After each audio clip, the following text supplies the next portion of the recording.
gentlemen. My name is Glenn Hagenbach.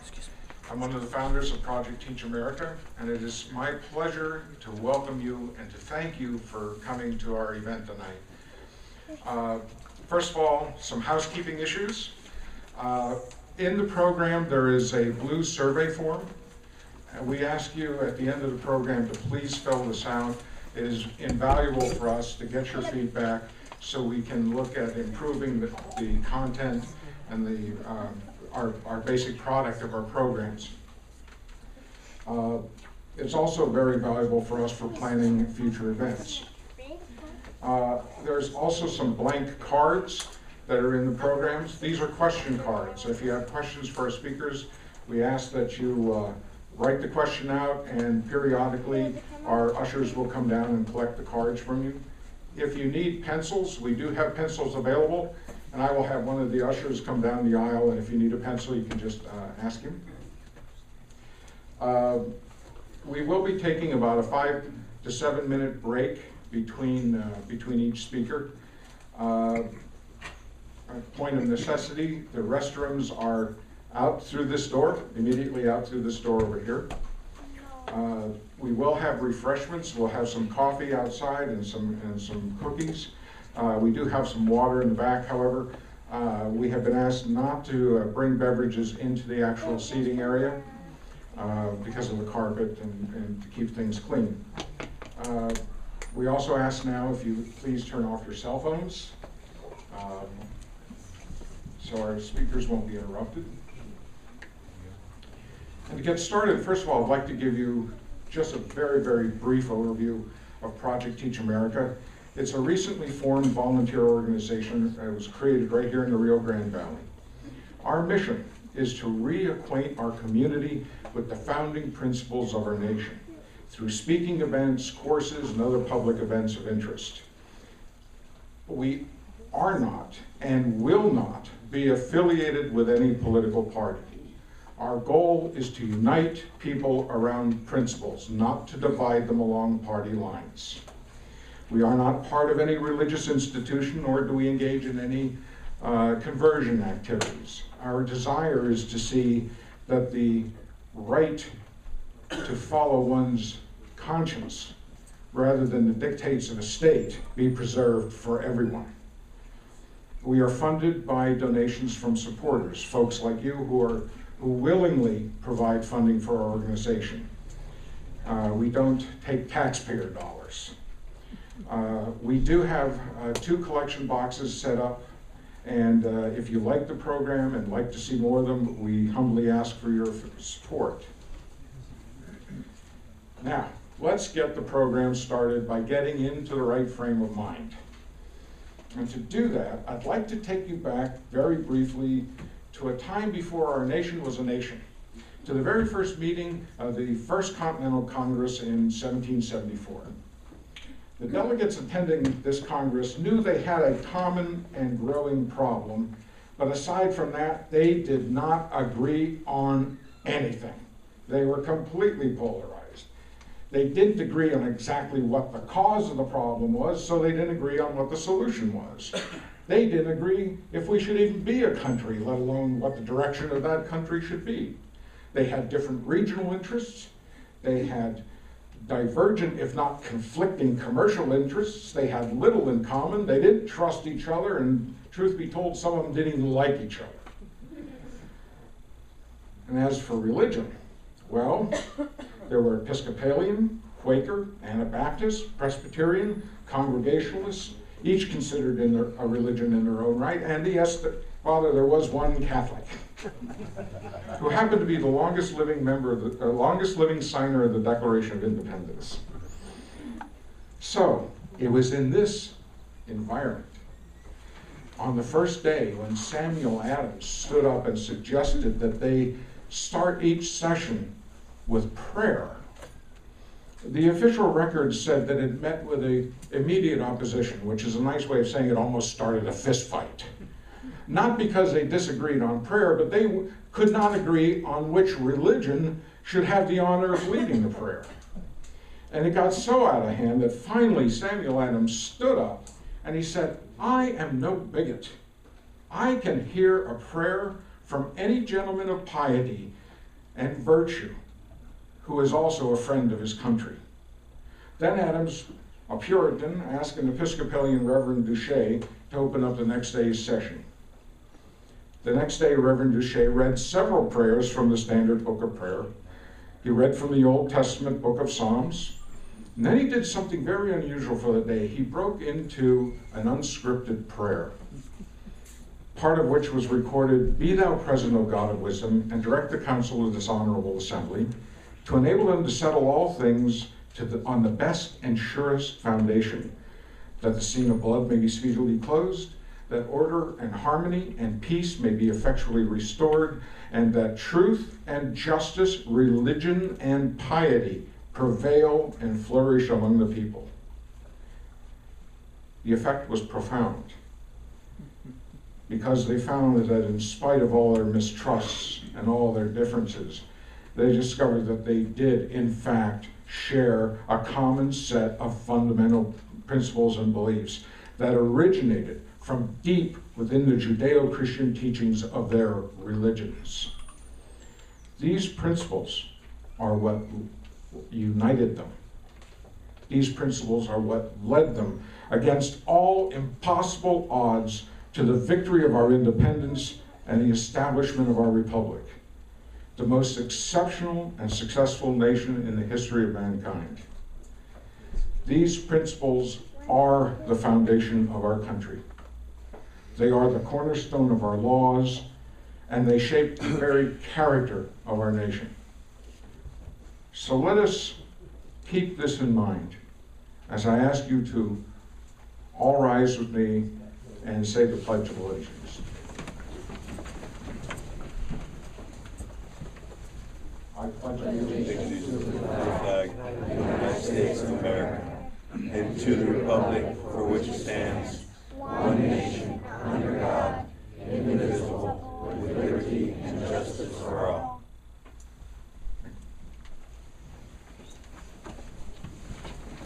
I would now like to introduce Pastor Benita, and first of all, thank him for graciously hosting our event tonight and leading us in the invocation.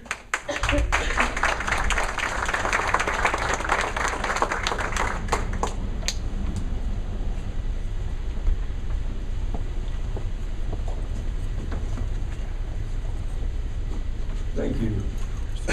It's a privilege to be here, to see everyone. It's a good turnout tonight. Dear Father, we bless you in Jesus' name for this gathering together, people of like hearts and minds who've come together to hear words about freedom and liberty. And we ask your richest and your best blessings would be with us. Give us eyes to see, ears to hear, and a heart to understand. And everybody said, Amen. Amen.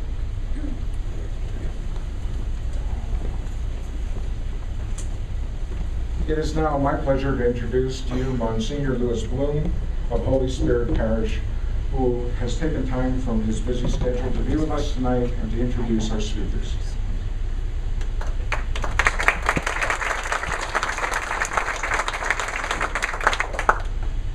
I truly feel very, very honored to be here, and this being our third series of our conference and our lecture. I have to say I've learned so much with our distinctive speakers. You know, I spoke the very first time with Rabbi Rosenberg. I learned so much already from him, from the time we have acquainted and being a very good friends, from Pastor Smith, who have been very, very inspired. And I always have heard about Dr. Gelman, and I was looking always for opportunity to have met him. And when he gave a wonderful speech in Brownsville in the diocese, I could not be there. And then the next thing I knew, he was in my own parish.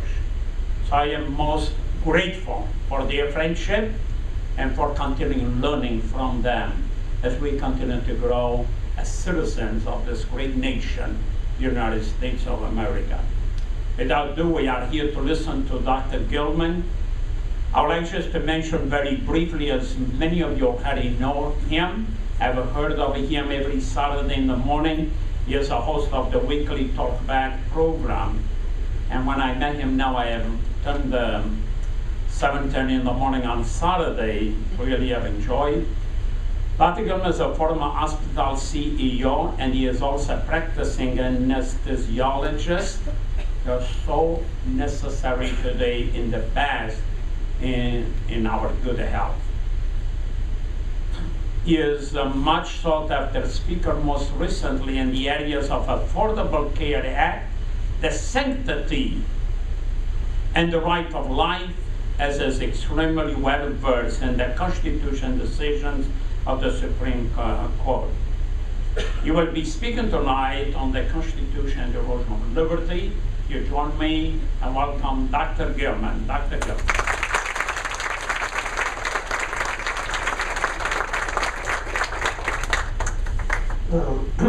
Thank you very much for those kind words. Thank you all for being here on this South Texas spring day. We rarely are exposed to the Constitution. It's not taught in school anymore. It's not taught in college, not even taught in law school for that matter. No one really knows what it's about. It's looked upon as some artifact of a bygone age, of a different way of looking at things.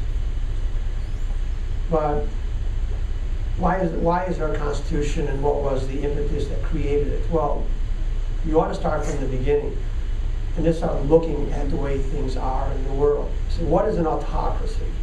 Well, autocracy is a tyranny by one, whether it's a king or a dictator.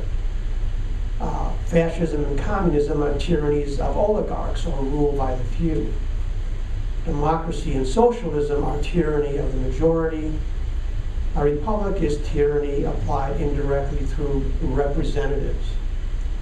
So every form of government is a tyranny. In the tyrannies of governance that have existed for hundreds of years until this very day, a self-anointed elite, political elite, determine the way a nation functions.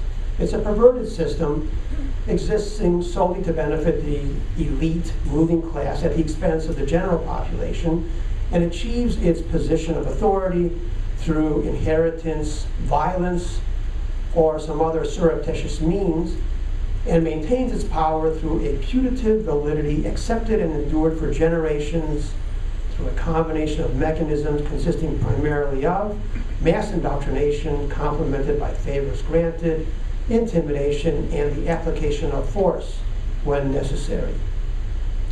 The bureaucrats within this central government have traditionally perceived their role as preserving the central autocracy, maintaining the status quo, and eliminating the dynamisms of independence.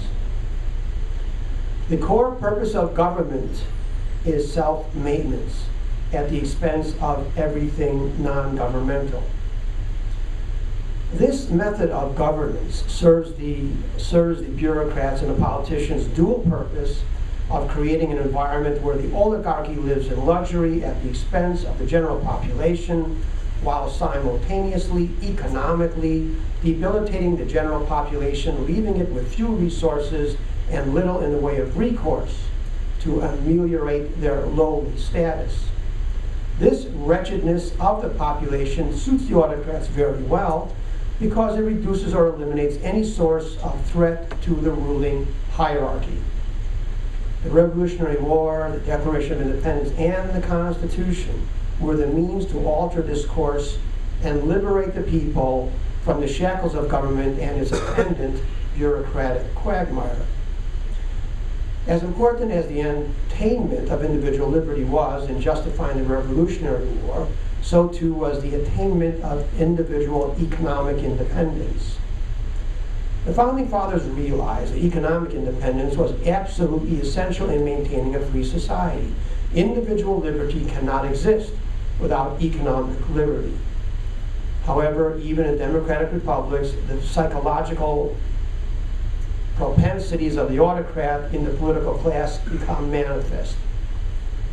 Government attempts to legitimize what it does through legislation.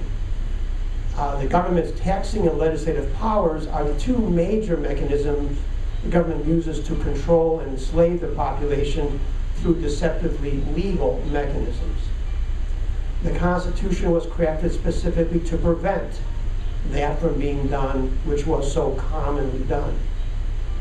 So I want to address two amendments, and illustrate how they have perverted the purpose and intent of the Constitution. Now, in referring to the taxing powers of the federal government, it does have a taxing authority as stipulated in the Constitution through Article 1, Section 8, which says that Congress will have power to lay and collect taxes, duties, imposts, and excises, to pay the debts, and provide for the common defense and general welfare of the United States. The constitutionally enumerated federal taxing authority does include a direct tax. A direct tax is a tax applied directly to each person. An indirect tax is a tax that you pay, which is added on to something that you purchase or a service that you buy. If you go to a football game and you buy a ticket, there's usually a tax of some kind, entertainment tax, sales tax, something applied, and which is only, you pay only if you buy the ticket. You don't buy the ticket, you don't pay a tax.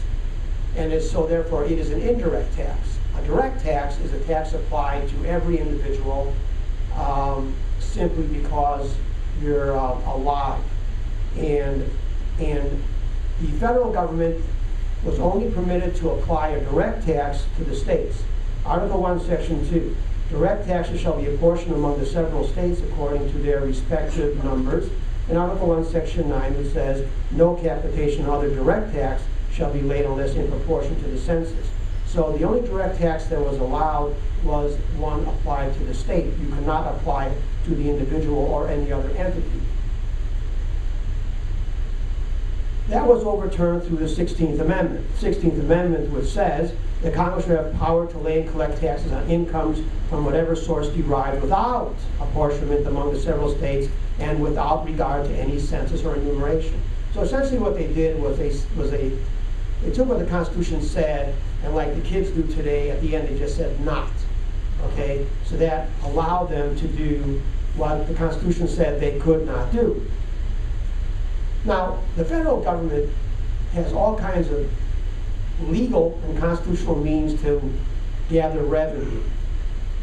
It is allowed to apply taxes on imports. It is allowed to assess excise taxes. It is allowed to assess a direct tax upon a state.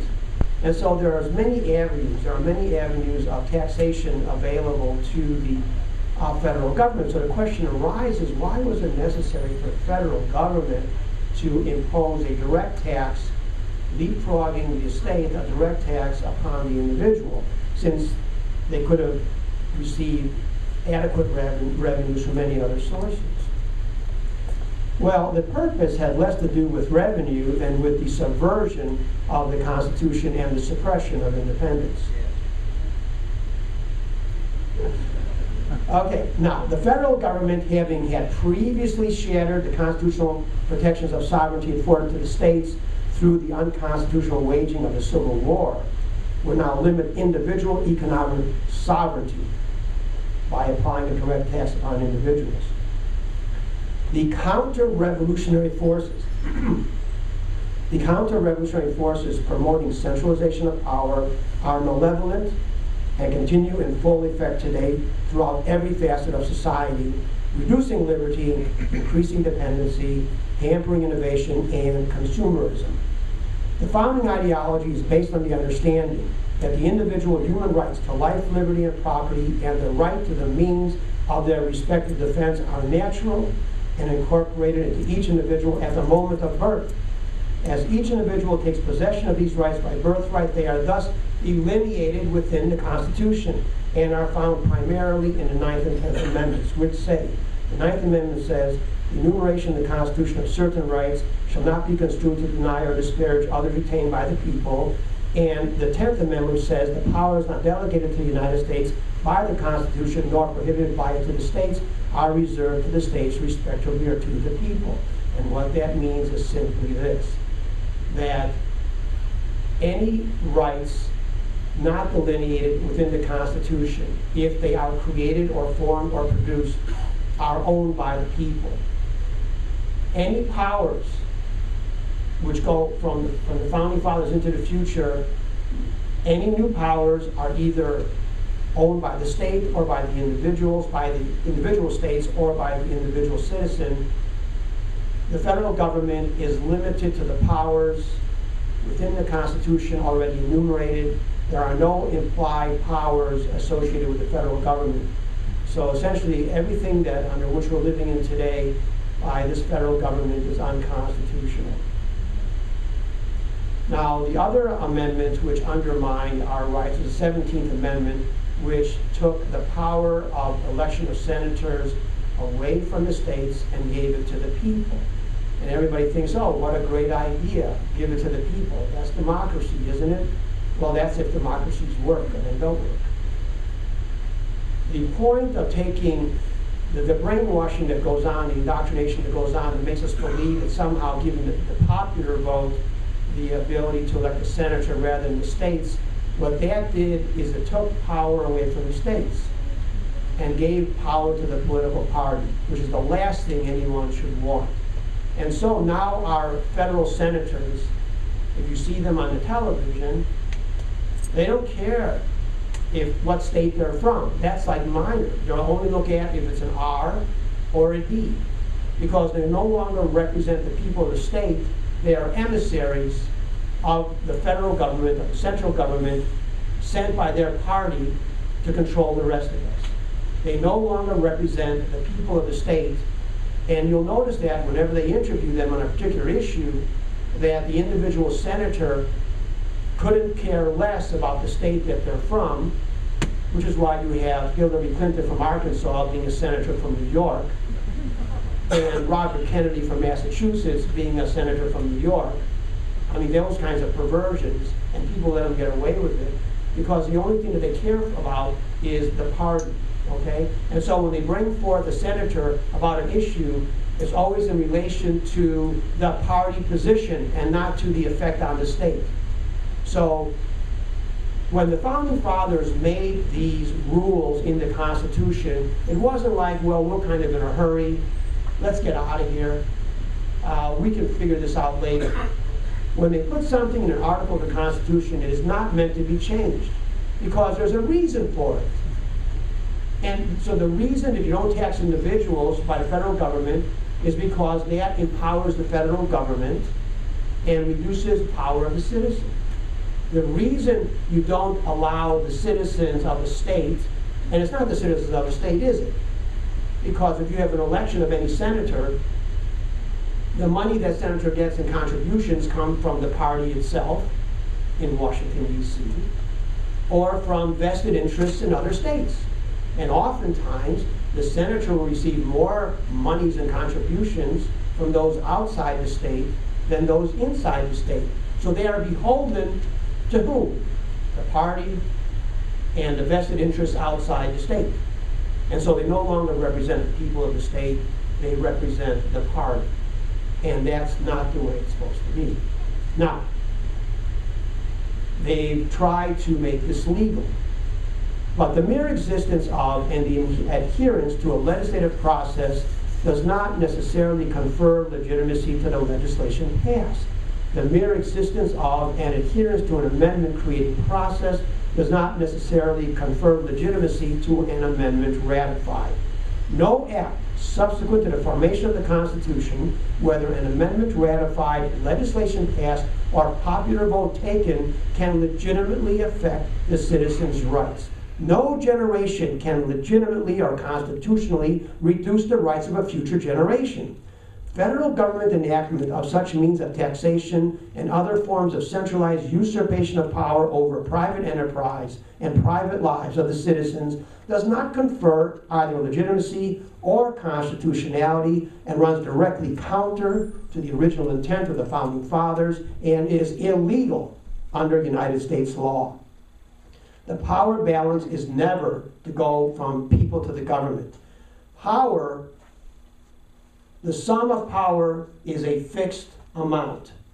And if you shift power to the government, the only place it can come from is the people. And the Constitution specifically prohibits, through the 9th and 10th Amendment, any shifting of power from the people to the central government. Now, who here, or who in the United States can say that there has not been a shift of power to the federal government? The federal government has usurped authority. Every one of its agencies, whether it's the EPA, OSHA, EEOC, any of their agencies, the Internal Revenue Service, that whole bunch of them functions unconstitutionally.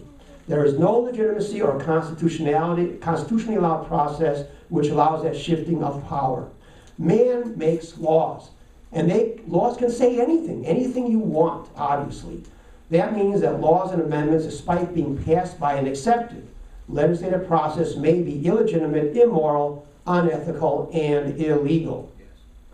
If the corrupt system of monarchism could be considered legal, as it was and is, then it should not be surprising then that the less overtly absolutist system, though equally as corrupt, such as democracies and republics and democratic republics, using these same tactics, could also erroneously be perceived as somehow legal. The only device that prevents a form of government from being a tyranny is an authority super to the political class. And in the instance of the United States, that authority is in the Constitution, and the subversion of that authority, which has been accomplished through the central government. If government is permitted to accept only parts of the Constitution while discarding other parts, then the document is essentially meaningless.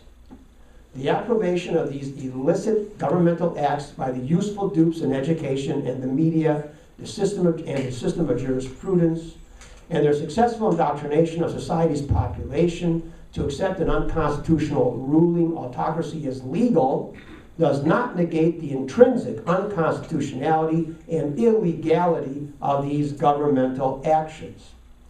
The government asserts these acts are necessary in protecting the population from a naturally predisposed, rapacious, and avaricious private sector. What is more rapacious and avaricious than government? What does the private sector give us? It gives us the light bulb and the airplane and the internet and our cell phones. And what does government give us? It gives us war, genocide, slavery, and concentration camps. None of which can exist without government. Slavery cannot exist without government. Genocide cannot exist without government. War cannot exist without government. Concentration camps cannot exist without government. So be wary of government, because that is what government is, the only thing the government can produce. What does the Constitution say in the preamble? It says, "We, the people of the United States, in order to form a more perfect union, establish justice, ensure domestic tranquility, provide for the common defense, promote the general welfare, and secure the blessings of liberty to ourselves and our posterity." Not just us, not just the Founding Fathers, but their posterity and our posterity. Do ordain and establish this Constitution for the United States of America. It's we the people. It's not the government, it's not a king, it's not a politician. But what has happened is we have been indoctrinated to believe that the Constitution is the property of government, the property of judges and lawyers and politicians, and that we are not smart enough to understand the intricacies of the document. The document was made for us so that we would understand what the government is in relation to us, that they are to serve the people, that they are to guarantee the rights of the people. Instead, we look at it as some foreign entity up on high, and we await for their decisions as to how we are to live. The Supreme Court is a completely corrupt organization, and it has been for 209 years by my counting. And the idea that we have, look how brainwashed we all are. We actually believe that what is constitutional can be determined by a group of individuals in a 5-4 split decision. Now think about that for a second. Think of the absurdity of the Founding Fathers creating a document which is to empower natural rights and to guarantee the preservation of natural rights. Think of the absurdity that they would create a document which could be altered by a single vote, by a single person appointed by a president of a political party who and then ratified by a group of senators of one political party. Does that make any sense?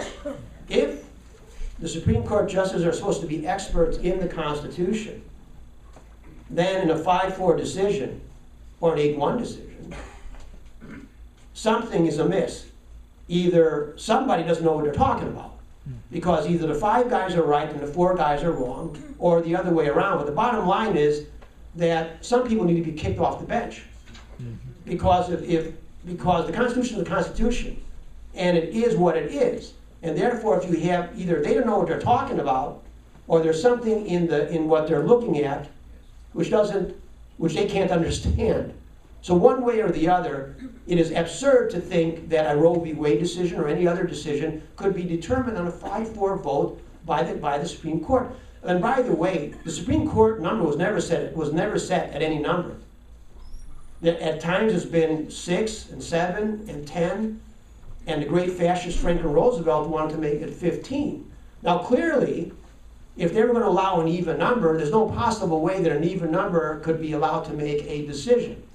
Now I'm going to finish with one other thing, is simply because of what we have going on today with this government unconstitutional eavesdropping of our phone conversations and all the rest. And you have these people which talk about national security, and you have these people which talk about the modern age and the internet, and you can't apply the thinking of the 18th century to our time. That's a bunch of nonsense. The Constitution was made for all time, and the rules are the same for all time. It doesn't matter if you're using a smoke signals or a cell phone or a landline. The Constitution says that the right of the people to be secure in their persons, houses, places, and effects shall not be violated, and no warrant shall issue but upon probable cause, supported by oath or affirmation, and particularly describing the places to be searched and the people and things to be seized. Now, if you look at that Fourth Amendment, it doesn't matter the means of communication. It doesn't matter if you're on a word processor or writing by hand. It doesn't matter. If the government is going to, this idiocy, where the government is saying, well, we're not sure if you're guilty or not, but we're going to assume that you are. And therefore, we're going to listen to your phone conversations, and then we will determine if you're guilty or not. That's not the way it's supposed to work. You're supposed to have a possibility of some kind of nefarious activity. Then they're supposed to present that before a judge or some other tribunal, and they are supposed to decide whether there is a warrant necessary. The government cannot sit there and decide carte blanche. And furthermore, the president has no constitutional authority whatsoever in this regard. The president is not in charge of national security. He's not the one. He has no authority to do that, none whatsoever. He can only act on the orders of Congress. The president cannot act in any way independent of the orders of Congress. And every time he does so, it doesn't matter if it's Barack Obama or George Bush or anybody else, they are acting unconstitutionally. It is absurd, and I'll finish up with this, it is absurd for us to believe as so many want us to believe, that there's anyone in the central tyranny that's going to get us out of this mess. Because they're all in it together. You know, they all profit by it. The reason the Affordable Care Act has not been defunded by the Congress is that the Republicans are perfectly fine with the Affordable Care Act. They couldn't, all they want to be in charge of it. That's the only thing they care about. They like it as much as anybody else. Mitt Romney imposed it in Massachusetts. So there's no hope. So the bottom line is there is no hope. What's that sign? The bottom line is there's no hope in either political party. And the danger of the Republican Party is we believe, or many believe, and it's an unwarranted belief, that they somehow have that they somehow principled. Look, 20 minutes on it. The bottom line is simply this. The Republicans cannot elucidate a position because they're unprincipled. The Democrats, I have to give it to them, are principled. Unfortunately, their principles are fascist and racist. Thank you.